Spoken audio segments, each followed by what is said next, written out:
Pilipinas. Samahan po ninyo hanggang alas 9 ng umaga sa Isyong Pambayan. Giselle Rico po. Ako naman si Edniel Parroso. Maraming salamat and of course sa mga sumama sa atin. Luzon, Visayas at Mindanao, programang Ang Galing Mo Daw. Isang kwento, iba't ibang anggulo. Muli ako po, si Art.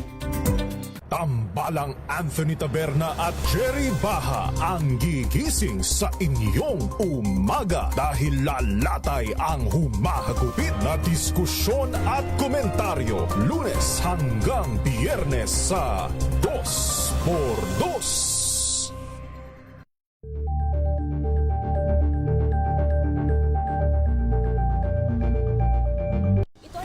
Naitalang 17 individual na ang kanilang naaresto. Ng Metro Manila Development Authority o MMDA ang No Contact Apprehension Policy o NCAP sa Metro Manila. Sa ilang mga dokumento ay peke. Hindi rin legal ang employment na ipinangako sa kanila. Sa mata ng batas, mananagot ang sangkot at may sala. Dahil sa bawat paglabag, may karampatang parusa. Alamin ang mga pananagutan sa likod ng mga bawal. Dito sa Hoy! Bawal yan, tuwing Sabado, alas 11:30 ng umaga. Dito lang sa DZRH TV.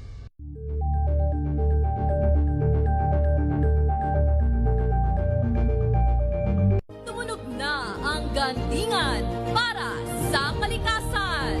Ang nagkamit ng parangal bilang Best News Anchor ay walang iba kundi si Angelo Palmones ng Magandang Umaga Pilipinas, DZRH Radio 666 kHz.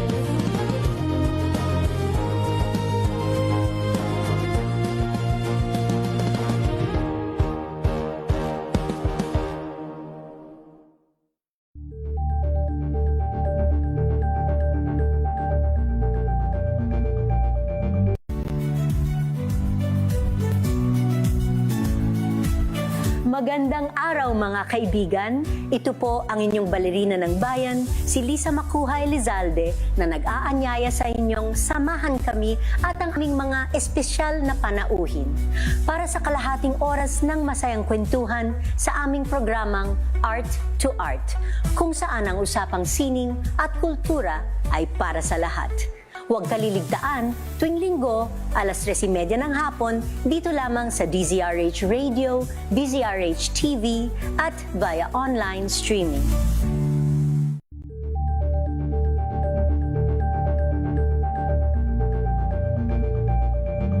We've got you covered. From the hottest hits, exclusive interviews, Kilig to the Bones fan meet experience, and hataw performances of your favorite stars. Saturdays, 12 noon, dito lang sa DZRH TV.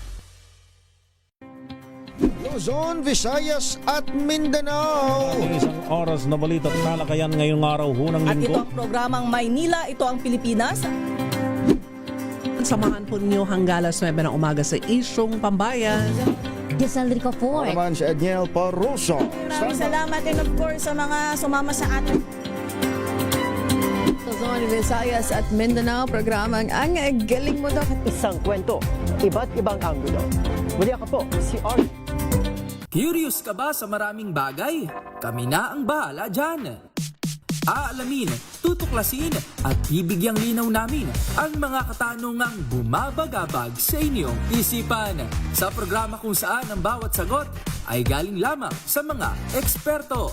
Ang Expert's Opinion, tuwing linggo alas 3 ng hapon, dito lang sa DZRH TV.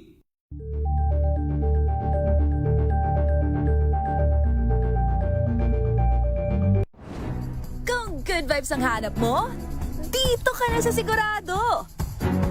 Mula sa mga istoryang nagbibigay ng inspirasyon hanggang sa mga kwentong may dalang solusyon. Mga balitang pampagaan, pakiramdam at pampaganda ng araw. Hindi lang ba sa good news, kundi the better news. Mula Lunes hanggang Biyernes, 1:00 ng tanghali sa DZRH TV.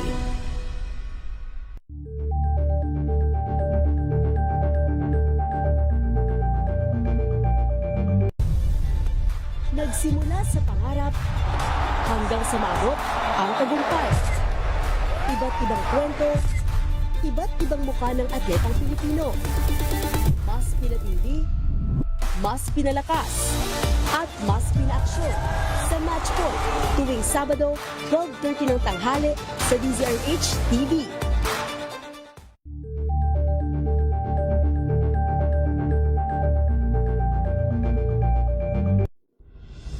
Tuloy-tuloy ang pagtulong, tuloy-tuloy ang pagseserbisyo at tuloy-tuloy ang balitaan kasama si May Binauhan sa Operation Tulong mula Lunes hanggang Biyernes.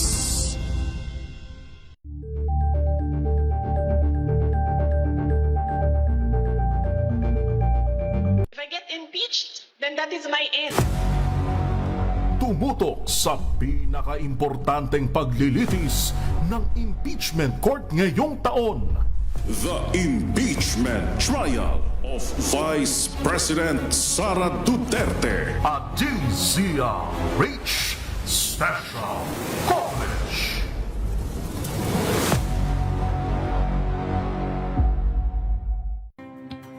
Luzon, Visayas at Mindanao. Isang oras na balita at talakayan ngayong araw hunang At ito linggo. ang programang Maynila, ito ang Pilipinas. Samahan po ninyo hanggang alas 9 ng umaga sa Isyong Pambayan. Ako naman si Edniel Paruso. Maraming salamat and of course sa mga sumama sa atin. Luzon, Visayas at Mindanao, programang Ang Galing Mo Daw. Isang kwento, iba't ibang anggulo. Muli ako po, si RJ. Maagang balitaan, maagang usapan sa mga issue at balita kasama si Kuya Angelo Palmones sa Magandang Umaga Pilipinas mula Lunes hanggang Biyernes.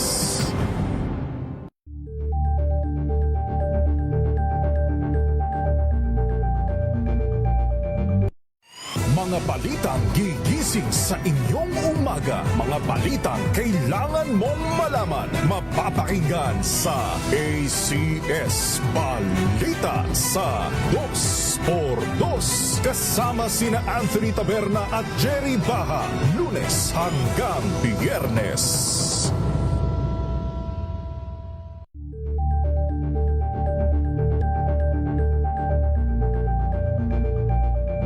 Alamin ang mga maiinit na isyung pambayan, mga balitang kailangan mong malaman, usapin sa pamahalaan, politika, ekonomiya at kabuhayan. Ito ang mga dapat mong malaman, pakialaman at pag-uusapan dahil kayo ang tinig ng mamamayan dito sa Damdaming Bayan. Live sa DZRH Radio, DZRH TV at DZRH Digital. Kasama sina Lakay, Deo Macalma at Elaine Apit. Araw-araw, Lunes hanggang Biyernes. Damdaming Bayan.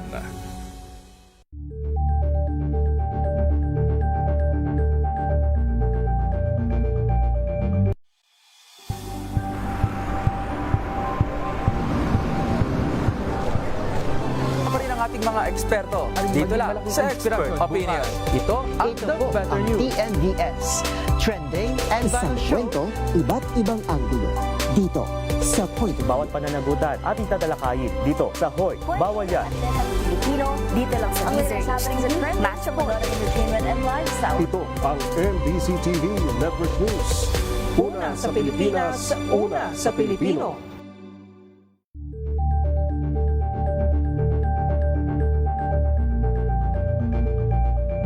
Tumunog na ang gantingan para sa kalikasan. Ang itinanghal bilang Best AM Radio Program Host ay si Cesar Chavez para sa special on Saturday ng DZRH.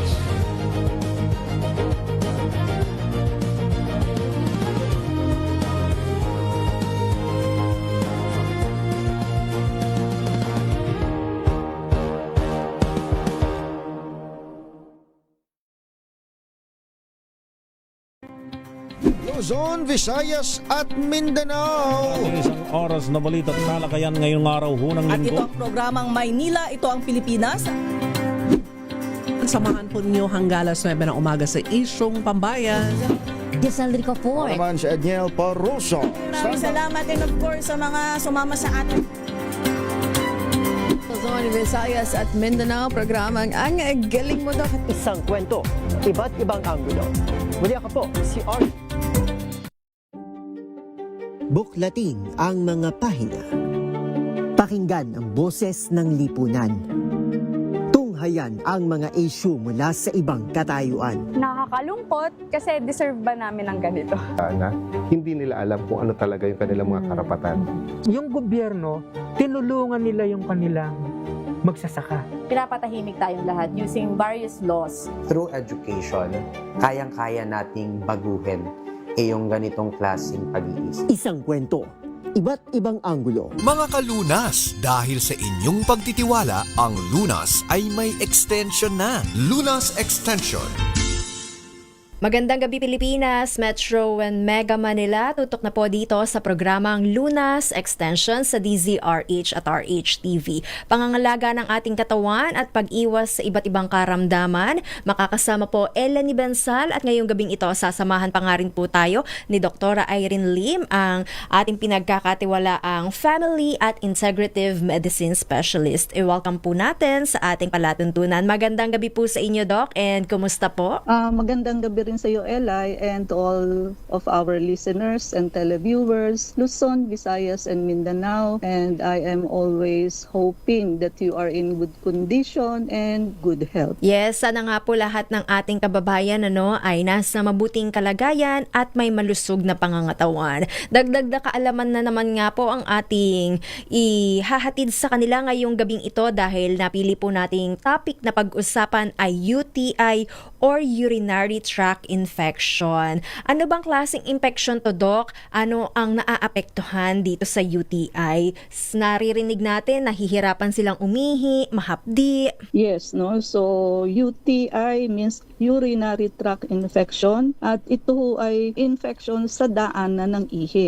So, ito ho ay may dalang mikrobyo na karaniwan ay bakterya na umaapekto sa iba't ibang parte ng ating urinary tract. Okay. So, meron hong sa pinakaibaba lang, urethritis sa urethra, meron hong sa medyo itaas, urinary bladder or pantog. Then, ureter, yung nagko-connecta ho sa ating kidney at urinary bladder. At ang pinakamataasong level ng UTI is sa kidneys. Yun ho ang delikado. Pag umabot na ho sa kidney, hindi ho lahat aabot sa kidney. Kadalasan ho ang pinaka-common sa urethra and urinary bladder. Ang urinary bladder, ito ho yung pantog na tinatawag natin. Na kapag yan ho ang inbaka natin ng ihi, na kapag yan ay puno na, makakaramdam na ho tayo ng urge na tayo'y naiihi na. Karaniwan hong nagdudulot ito ng masakit o mahapding pag-ihi, madalas na pag-ihi, pero paunti-unti lang ho. Iba ho yung madalas tayong umihi, pero malakas ang ihi ninyo. Yes. Yung paunti-unti lang po na madalas, yun ang sa UTI. At ayan, may pagbabago ho sa amoy o kulay ng ihi. Medyo foul smelling siya. At ayun, kapag hindi ho yan naaagapan, simpleng UTI, pwede ho itong umabot sa kidney at magdulot ho ng mas malubhang komplikasyon. Okay. Pero ano naman po ba, Doc, yung karaniwang sanhi ng UTI or urinary tract infection? Kasama nga po ba dyan, Doc, yung pagpipigil ng ihi, di ba? Kasi karamihan sa atin, kapag naiipit sa traffic, hindi agad rin tayo nakakapunta sa banyo. Actually, yes. The answer is yes, no? Pagka nagpipigil ka kasi ng ihi, syempre stagnant yung urine doon sa urinary tract mo, tutubuan ho yun ng bakterya bago mo pa mailabas. So wag na wag ho kayong magpipigil ng ihi. Kung kayo ho ay lalabas, make it a point na umihi ho muna bago umalis, or sa gabi naman po, bago kayo matulog, umihi na rin po kayo to avoid stagnant urine. And also, uminom din ho kayo ng tubig bago matulog. And ang pinaka-common na sanhi ng UTI is bacteria, which is E. coli. Yan ho ang pinaka-common. Galing ho ito sa digestive system or pwede rin ho itong galing sa anus, no, Okay. sa fecal matter. At ito po, nangyayari ito sa kababaihan. So, ang kababaihan ho, meron tayong 3 orifice o butas. Starting from posterior sa likod, yung anus. Susunod po dyan, papuntang harap yung vaginal orifice, labasan ng menstrual period ninyo, at yung urethra, labasan po ng ihi. So, pagka ho kasi kayo, nag-bowel movement, at ang hila nyo ho sa pagpupunas ay paharap. So, yung bacteria hong E. coli galing doon sa anus ninyo, ay mahahatak nyo ho yan, papuntang vaginal orifice at daanan ng ihi. And that will cause UTI or urinary tract infection. Sa kalalakihan ho, hindi gaano. Yung babae ho kasi yung anatomy natin ay ganun, no? Aside pag nag-wipe kayo or papunta sa likod, ganun po yun, no? Okay. Kasama nga rin daw po ba, Dok, sa cause ng pagkakaroon ng UTI, yung pag-drink natin ng less water, more on coffee, soda, juices? Actually, yes, also. Kasi yung mga may caffeine, so diuretic ho yan eh. So nagkukos ng pag-ihi. So it causes dehydration on us. Pag dehydrated ka, konti ang ihi mo, masama pa dun, kasama pa yung calcium mo. So pag dehydrated po tayo, again, magkaka-UTI po tayo. Kaya instead kung umiinom kayo ng something with caffeine, palitan niyo ho ng mas maraming water. Water ho talaga ang magfa-flush out dyan. Hindi ho kahit na anong liquid. It is water. Okay. Meron nga rin daw pong tinatawag na form of UTI, Doc. Alin po dito yung common at alin po dito yung, sabihin natin parang pinaka-malala na ano? Okay, so katulad ng nabanggit natin kanina, yung sa kidney. So yun po ang pinaka-bad sa lahat. At nandoon na ho kasi yung pag nag-filter ng ating dugo at ginagawa ho itong ihi. Okay. Then ureter, ito ho yung nagdadala ng ihi simula kidney papuntang pantog, bladder, nag-iimbak ho ng ihi, lagayan ho natin siya, and urethra, daanan ho ng ihi palabas sa katawan. Ang pinakakaraniwan ho is yung bladder infection. We call it cystitis, and urethral infection which we call urethritis. Ang madalasong masakit sa pag-ihi, yung urethritis. And yung cystitis ho, which is urinary bladder, ito ho ang makikita nyo sa urinalysis, aside from maraming pus cell, may RBC ho. So, ang doktor medyo nag-iisip kung ito ay kidney stone, kasi ang kidney stone ho, may blood din yan sa urinalysis, or cystitis. If it is just red blood cell, malamang ho kidney stone. Pero kung may red blood cell na may WBC pa, malamang ho cystitis. No? So, ganoon po.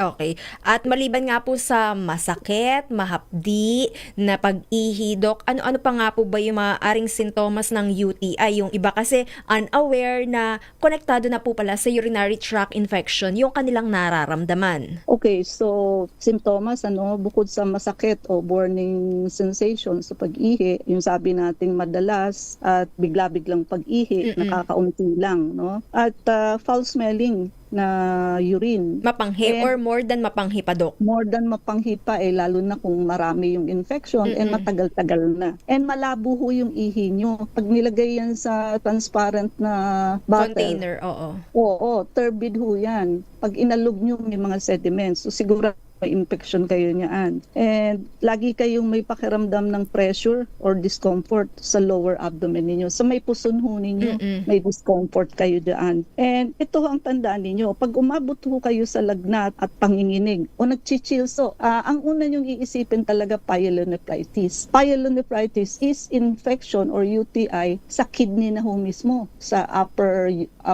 urinary tract na ho ito. So, wala hong masyadong sakit na nagkukos ng chills, fever and chills. I-rule out nyo ho muna kung walang pyelonephritis ang pasyente. Lagnat na, nagchichills pa, pananakit ho ng likod or flank pain, balakang. And to some, may pagduduwal na ho o pagsusuka. At kung malala na ho, delikadong kondisyon, kailangan na ho talaga yan ng medical attention. No? But sa matatanda or diabetic, minsan ho walang symptoms. So meron din hong UTI na walang symptoms. But of course, not with pyelonephritis. pyelonephritis, yung doon ho sa lower urinary tract infection. No? Paano nga po ba, Dok, maiiwasan ang UTI or urinary tract infection at ano nga rin po ba ang magagawa ng pag-take natin ng herbal coffee? Ayan nga po ang ating aalamin, Dok, sa ating pagbabalik. Kailan nga rin po ba dapat sumangguni sa ating mga pinagkakatiwalaang espesyalista?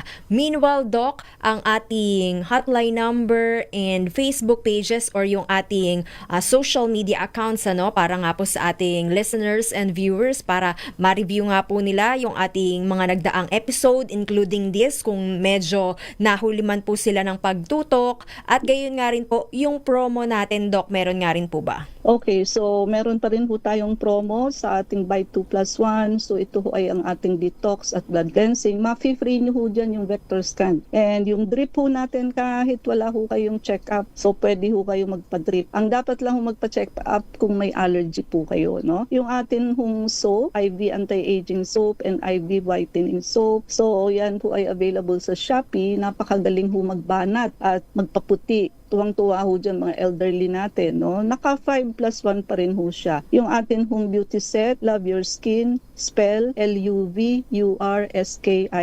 So yan po ay napakagaling ho magtanggal ng blemishes. Sa ilang araw nyo pa lang ho paglalagay, makikita nyo na ho may glow at puputi ho yung inyong face, no? Yung atin hong coffee, of course, no? So Dr. Irene Lim's Herbal Coffee, and wala hong tumikim nito na hindi nagsabing masarap. At ito po ay napakasustansya. Daig pa ho ang uminom kayo ng herbal kasi ho sa isang cup ng coffee ninyo, it contains 15 powerful natural herb, no, na nakakagaling ho ng sari-saring comorbidities ng pasyente. At ang latest po namin, no, actually kahit kami ho nagugulat sa mga testimony ng pasyente. Aside from nakakababaho ito ng sugar, may dalawang mag-asawa sa kliniko pumunta at ang sabi nila, bakit ganun? Pag umiinom sila nung pang-sugar nila, hindi daw bumababa ang kanilang sugar. Pero nung uminom ho sila ng ating kape, ay bumaba daw ho ang sugar nila. So that proves na nakakababa ho siya ng sugar, and eto pa ho, nakakalinaw ng ihi at nakakababa ng creatinine. That is something. Kasi ho, yung pasyente, yung unang urinalysis, may proteinuria. Lumalabas ho yung protein. Yung repeat urinalysis niya po, negative. So bago ho kasi yun mangyari sa inyo, ibig sabihin ho, medyo nakaka-filter na uli yung inyong kidney dahilan sa hindi na lumulusot yung protina, no? And at the same time, it follows naman ho na yung creatinine ng pasyente nag-i-improve. So wake up call sa mga may diabetes at sa mga may CKD. So uminom ho kayo 1 hanggang 3 times a day po ng ating Dr. Irene Lim's Herbal Coffee. At yung mga gusto maka-discount at maging reseller, so buy back ho kayo bumili. 10 boxes, so discount of 50 pesos per box, 20 boxes, discount of 90 pesos per box, and buy 30 boxes, discount of 100 pesos per box. And meron ho tayong yung anti-diabetic shot po natin and anti-obesity once a week shot na kaya pong ibaba ang ating sugar into normal level. And may mga elderly ho na mahina na ang tuhod, so wag niyo hong hintayin na maging alagain kayo at maging bedridden. Ngayon pa lamang ho, magpa-treatment na kayo sa clinic. At yung mga ayaw ho ng opera, so gallstone, kidney stone at barado ho ang puso, meron ho tayong non-invasive procedure para dyan. And yung ating hong book 1 and book 2. So makiagaw na ho kayo. Medyo yung stock ho namin konti na lang. At Unveiling the Truth of Diabetes and Food 101. Ang Biblia niyo ho when it comes to pagkain. And yung atin hong PRP, platelet-rich plasma, napakagaling ho nito sa CKD, osteoarthritis, diabetes, at marami pa hong iba. Lahat ho ng sakit na may organ damage. Pupunta ho ang PRP natin una doon ho sa organ na may damage before it goes to other parts. And social media ho natin, type nyo lang ho ang Doc Irene Lim sa YouTube, Facebook, Reels, and TikTok, pati ho yung FB page natin, Ano Ba Talaga Doc? Marami ho tayong mga bagong video, panoorin nyo po, no? And paki-like, share, and subscribe na rin po. Yung mga gusto ho magpa-check up, tayo ay nasa Unit 1101, Clinica Medica 101, Centuria Medical Makati. Our hotline, 8546-9412, 0922-875-2899, 0919-995-6168. I repeat, repeat, 8-546-9412, 0922-875-2899, 0919-995-6168. Usapang UTI or urinary tract infection, babalikan po natin maya-maya. Dito pa rin po sa programang Lunas Extension sa DZRH at RH. This time check is brought to you by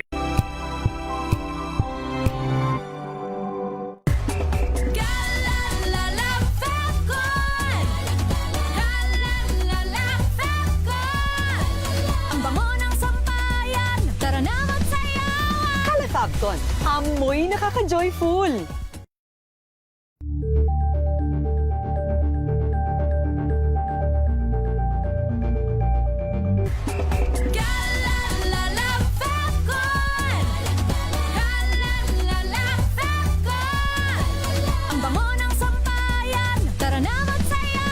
Calefabcon, amoy nakaka-joyful! Sa lahat ng bagay, simula pa lang, siguraduhing max protection na. Kasi pag kulang ang proteksyon, baka madaling masira. Sa ngipin, dapat may max protection din. Max ang alaga ng unique toothpaste. With Max Protect Formula, help stop cavities before they start, while keeping breath fresh. Try unique maximum fluoride protection. Para max alaga, max protektado. ACS. Wow, ang saya. Isang barangay na labada, puro mancha pa. Goodbye, pahinga. Mommy, isang laba lang yan sa Pride Bar Blue. May powerful stain-away enzymes na malupit sa dumit mancha. At di masakit sa kamay. Isang laba lang yan. Hello, pahinga. Hello, Pride Bar Blue. ACS. Tanggaling-galing mo. Smart dishwashing paste ko. Pritong ulam na masebo, plato ang kaldero. Tanggaling for everyday. Ganyan pag smart ang dishwashing paste. May double tanggaling formula. Tanggal ang sebo, tanggal ang bakterya. Pahit para walang bahid, linis fantastic sa metal at plastic. Number one ko to. Tanggaling-galing mo. Smart dishwashing paste. ACS. Tinesting, sinuri, siniyasan. Ang resulta? Super effective ang Shield sa pagpatay ng bakterya at virus. Shield Antibacterial Soap. Believe ang mga eksperto sa Philippine Nurses Association. At si Mami. Tiwala ako sa Shield. Shield Antibacterial Soap. Napatunayang mabisa. Ang mga nurse, tiwala. ACS.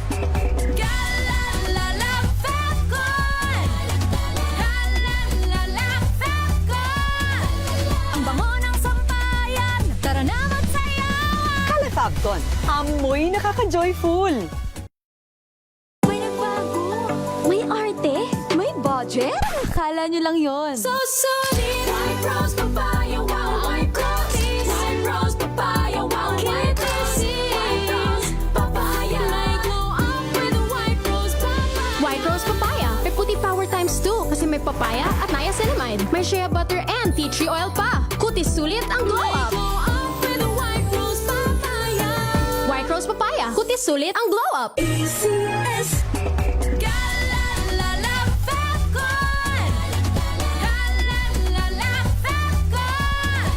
Ang bango ng sampayan. Tara na magsayawan. Calefabcon, amoy nakaka-joyful!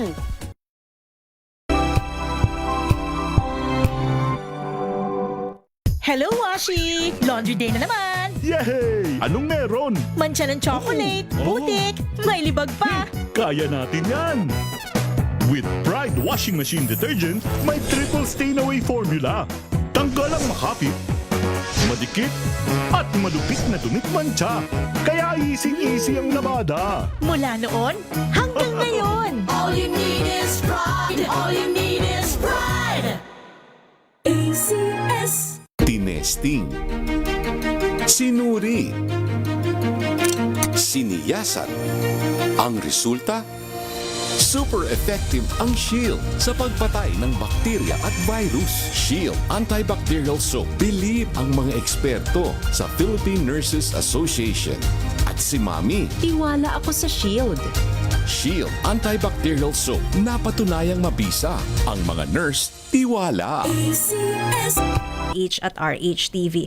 Kasama pa rin po natin Dr. Irene Lim at pinag-uusapan nga po natin urinary tract infection or UTI. Alamin naman natin ngayon, Doc, kung paano nga po ba dinadiagnose. Sa simpleng urinalysis, yung pag-ihi nga lang po natin sa isang container, Doc, ay sapat na nga po ba para malaman kung tayo ay may infection, ano? That will give you an idea. Yung ilagay nyo sa transparent bottle. Yes. Na pag malabo ho, may suspecha ho kayo na may UTI kayo or may kidney. Pag nagkulay kulay tsaa yung ihi nyo, meaning may blood, baka ho may kayo, may kidney stone. No? And napakasimple naman po. Kailangan ho yung bottle na ganun, isubmit nyo ho for urinalysis. Mura lang naman ho ang urinalysis. Kailangan ho kasing masilip sa microscope. Kung kayo ho ay maraming pus cell, then it is UTI. Pagka may RBC ho kayo o dugo sa ihi, it's either cystitis or kidney stone. No? To some, nagpapa-urine culture and sensitivity ho ang doktor kapag ka ho, nakailang antibiotic na pero hindi tumatalab. Ibig sabihin, resistant yung bacteria doon sa antibiotic. Paano po yung ginagawa, Doc, yung pag-culture? Yung pag-culture, kukuha ka, i-dip mo yung cotton swab doon sa ihi. Tapos may agar plate of plato. I-ano mo yun doon, i-streak mo yun doon, patutubuin mo yun ng ilang araw. Alright. So pag tumubo na, malalaman na natin kung anong bakterya, then maglalagay ka isa-isa ng antibiotic kung saan siya sensitive at saan siya resistant. Ayun nga lang, it will take ilang days. Siyempre, ang doktor, sa una, pag nakita mo may infection, magbibigay ka na muna ng antibiotic. Kung tumalab, okay na. Pero kung hindi tumalab, at least nagpa-culture and sensitivity ka na. Kasi may mga pasyenteng lalapit sa'yo, sasabihin nila, Dok, halos every 2 months, nagkaka-UTI ako, dami-dami ko nang nainom na antibiotic. No? So, ganun. Pero pagka ho yung talagang ganun na rampant, no? Meron kami dating principal sa isang magandang school. No? 2 taon na ho yung kanyang infection sa cystitis yung kanya. Hindi ho siya gumaling. Sa amin siya gumaling. Ginamitan na namin ho siya ng injectable antibiotic. Kasi ho, mas nakaka-penetrate yun sa mga sulok-sulok na parte ng ating urinary tract. And ang oral ho kasi, by the time na dumating ho yan sa inyong sikmura, yung digestive enzyme po natin, sinisira na yung gamot. So sabihin natin, 40% ho, wala na. So 60% na lang ang makakarating sa urinary tract. Paano nga naman daw po ba makakaiwas sa urinary tract infection? Sabi nga natin kanina, Doc, posible nga po yung pagpigil ng ihi. So iwasan po natin na magpigil ng ihi kapag nakakaramdam na naiihi na, magpunta na nga po sa banyo, at more water intake, makakatulong nga rin po. Aside from that, Doc, ano pa po yung ibang prevention tips natin? So ulitin natin yung pag-inom ng marami hong tubig. So i-compute nyo ang tubig nyo sa isang araw according ho sa timbang ninyo. Kasi hindi ho laging 8 glasses. So yung timbang nyo ho sa kilo, i-times nyo sa factor na 50. Then i-divide nyo ho sa 250 para isang baso. Yung makukuha niyo hong numero, yan ho ang dami kung ilang basong tubig kayo. Siyempre, iwasan ho ang pagpipigil ng ihi at panatiliin hong malinis ang genital area. Yun nga hong sinasabi natin na sa kababaihan, dapat ho ang pagwa-wipe ninyo palikod at pa-sides. Lalo na kung kayo ho ay nagdumi, huwag niyo hong hihilahin paharap at mapupunta ho yung bakterya sa inyong ihian. And eto pa, girls, so medyo kasi ang dami hong ganito, naglalagay ng panty shield. Hindi ho enough yun para ma-absorb yung ihi sa genital area ninyo. Ang babae ho, kailangan lagi kayong may dalang tissue and wipes. Yung una nyo hong pagwa-wipe, wipes muna ang gamitin ninyo. Then tsaka nyo ho i-dry up ng tissue. Hindi ho tayo parang lalaki na doon lang sa isang butas at wala hong kalat. Sa atin ho, nakasquat tayong umiihi, talaga hong yung surroundings ay malalagyan ho ng urine. Tumutubo ho ang bacteria sa area na merong moist. So kailangan ang genital area ng babae lagi hong dry. And another thing, sa mga lola at lolo naman po, mahilig sila yung magsasampay ng towel or any cloth, isasampay ho, pamunas nila sa genital area after pag-ihi. Hindi ho pwede yung lalo kayong magkaka-UTIY. Kung dilapuan na ho yun ng insekto, ng langaw, alikabok, tapos ipupunas niyo ho sa nanghihinayang kasi sila sa tissue, which is itatapon after. Mga lola at lolo, wag po ganun. Lalo ho kayo naghahanap ng UTI niyan. Tissue ho, disposable, mura naman yan ngayon, no?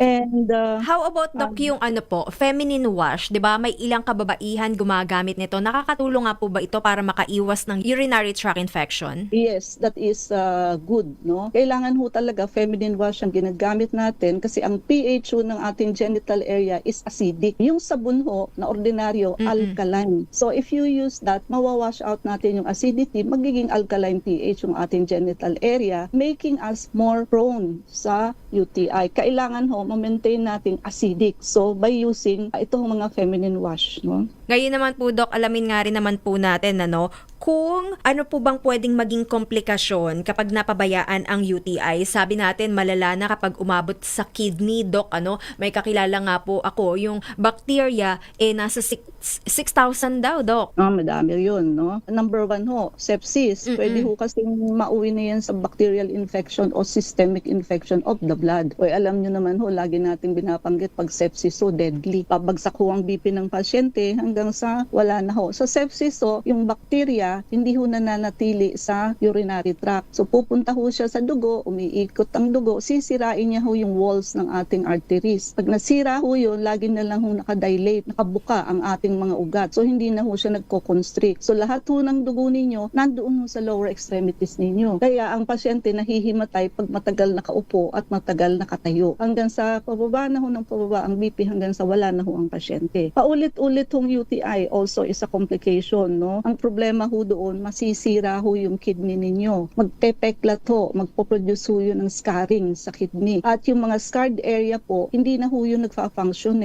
kung paulit-ulit, di parami ng parami ho. Papunta ho yan sa CKD, chronic kidney disease. So yan hong dalawang yan, sepsis and CKD ang pinakamabigat na komplikasyon. Okay. At yung mga kadalasang risk factor na hindi po aware yung ating mga kababayan, Doc, ano po ito? Okay, sa anatomy, mas prone ho sa UTI ang babae kasi mas maikli ho ang ating urethra compared ho sa kalalakihan kaya madaling makapasok yung germs. Sa hormonal changes, ang menopause women na naman ho, mas manipis na ho ang lining ng urethra kaya mas higher risk po yan sa UTI. At diabetic patient, no? Kasi nga mataas ang asukal sa ihi, so may mga iba nga lumalabas na ho ang glucose sa ihi, so pabor ho siya sa bacterial growth. Pagkain ho ng mga bacteria, sugar, no? Sabi nga, mabuti pa yung langgam, alam na may diabetes ako kasi nilalanggam ho yung ihi, no? And pagka mahina ho yung immune system, hindi ho kayang labanan yung bacteria. And yung mga iba hong may mga medication, tulad ng immunosuppressant, yung mga na-renal transplant po, pinaiinom yan ng pang-suppress ng immune system para hindi ho i-reject ng kidney nila, yung bagong kidney. Ayan ho, siyempre, kayo yung mahina ang resistensya, kayo ang kakapitan una ng UTI. At syempre, yung mga chronic condition na may kidney stone, may obstruction sa pag-ihi, pag may kidney stone kayo, secondary to that, magkaka-UTI ho kayo. Kasi yung bato ho, nakaharang, hindi ho makakalabas lahat yung ihi, at yung naharangan yung part, syempre may stagnant urine ho doon, tutubo ang bakterya doon. So, pag may kidney stone ka, siguradong may UTI ka na rin later. To kailan nga rin daw po ba, Doc, magpakonsulta sa ating mga doktor, sa espesyalista? Okay, so kapag nagsusuka na ho kayo, masakit na ang balakang nyo, fever and chills, pag may dugo ho ang ihi ninyo, at paulit-ulit na ho ang infection, ibig sabihin greater than 2 to 3 times a year, madalas na po yan. At kung kayo ho ay may underlying condition tulad ng diabetes, lalo na ho kung pregnant at may CKD kayo, kailangan nyo ho agad mag-seek ng medical help. Ano pa nga po ba, Doc, yung maaaring gawin sa klinik ni Dr. Irene Lim at papaano nga rin po ba makakatulong makakatulong ang Dr. Irene Lim's Herbal Coffee? Ayan, makatutulong po ng malaki ang ating Dr. Irene Lim's Herbal Coffee kasi nga po ito ay may 15 powerful natural ingredients na nakaka-boost ho ng immunity. Siyempre, pag malakas ho ang immunity ninyo, anumang bakterya ang dumating, kaya hong igupo ng ating immunity. At bukod ho doon, nakaka-detoxify itong 15 herbal ingredients na to ng ating kidney at pantog para ho maiwasan ang infection. At pangatlo ho, nakakasuporta ho ito sa ating urinary tract health habang tinatanggal ang fatigue and stress. At meron din ho itong L-carnitine at Garcinia cambogia na nagpapalakas ng energy at metabolism. So hindi mo kailangang mag-alala sa paulit-ulit na discomfort. Simulan niyo ho ang inyong healthy urinary tract routine sa isang daily coffee which is Dr. Irene Lim's Herbal Coffee, which is safe, natural at nakaka-relax pa ho. Okay. Maraming salamat, Dr. Irene Lim. Muli, para nga po sa mga gusto pong magpakonsulta, ang ating clinic address, hotline number, and yung mga walk-in doc, pwede daw po ba? Pwede naman ho. Kaya lang baka matcha-empon nyo naman na wala ho ako. Kaya mas maganda magpalista pa rin po kayo. At muli, para sa mga interesado po, Doc, na mag-avail nitong Dr. Irene Lim's Herbal Coffee, ang ating details. Okay, so yung atin ho mga promo, open pa rin ho ang buy 2 plus 1. Yung drip ho, kahit wala kayong check-up, ang kuhanin nyo ho yung power drip para all-in-one. Yung atin hong soap, naka 5 plus 1 pa rin ho. IV anti-aging soap and IV whitening soap. At yung ating beauty set, Love Your Skin. At talaga hong mag-glow kayo dyan kahit ilang araw pa lang. And of course, yung Dr. Irene Lim's Herbal Coffee. So, hindi lang ho ito masarap. Marami ho itong nakagagamot na ingredients kasi nga ho 15 powerful natural ingredients. And bumili ho kayo by bulk. So, 10 boxes, discount of 50 pesos per box, at buy 20 boxes, discount of 90 pesos per box, and 30 boxes, discount of 100 pesos per box. And yung mga elderly ho, ngayon pa lang magpagamot na kayo. Pag kayo ho ay hirap lumakad, wag na hong hintayin na maging alagain at bedridden. Yung mga ayaw ho at takot sa opera, so, ayan ho, gallstone, kidney stone, barado ang puso. Meron po tayong non-invasive procedure. Nagagaling ho kayo. At yung atin hong anti-diabetic shot and anti-obesity, once a week shot lang ho ito. Pero kaya hong ipasok sa normal ang inyong sugar at papayat ho kayo. Lalo na ho yung mga mapuputulan ng paa na hindi ho maibabaho kasi ang sugar, no? Kailangan nyo ho ito. And book 1 and book 2, makiagaw na po kayo. So, Unveiling the Truth of Diabetes, and buko yung atin hong Food 101, ang Biblia sa pagkain, at PRP, platelet-rich plasma. So, nakaka-cell repair, nakaka-cell regeneration and tissue healing para na ho itong stem cell. And sa social media ho, i-type nyo lang ho ang Doc Irene Lim sa YouTube, Facebook, Reels, and TikTok, pati ho ang ating FB page. Ano ba talaga, Doc? Marami ho tayong bagong video. And sa gusto ho magpakonsulta, tayo ho ay nasa Unit 1101, Clinica Medica 101, Centuria Medical Makati. Our hotline 8546-9412, 0922-875-2899, 0919-995-6168. I repeat, 8546-9412, 0922-875-2899, 0919-995-6168. Thank you so much, Dr. Irene Lim, and keep safe always. God bless po. Keep safe, God bless, and good night. Do one good thing a day makes this world a happy place. At yan nga po ang kabuuan ng ating discussion about UTI or urinary tract infection. Naway ma-adapt nga po natin or ma-practice nga po natin yung prevention tips na i-share sa atin ni Dr. Irene Lim para iwas sakit, iwas UTI. Nakasama niyo nga rin po Ellen ni Bensal. Bumabati ng magandang gabi at magkarinigan tayo hanggang sa susunod. Dito pa rin po sa programang Lunas Extension sa DZRH at RH TV. Mga kalunas, tandaan, bawat karamdaman ay kayang lunasan. At para madagdagan pa ang kaalaman, manatili pa ring nakikinig dahil ang Lunas may extension na sa ilang saglit. Lunas Extension. Ngayong 87 taon ng kauna-unahan, DZRH. Tayo ay isa. Ikaw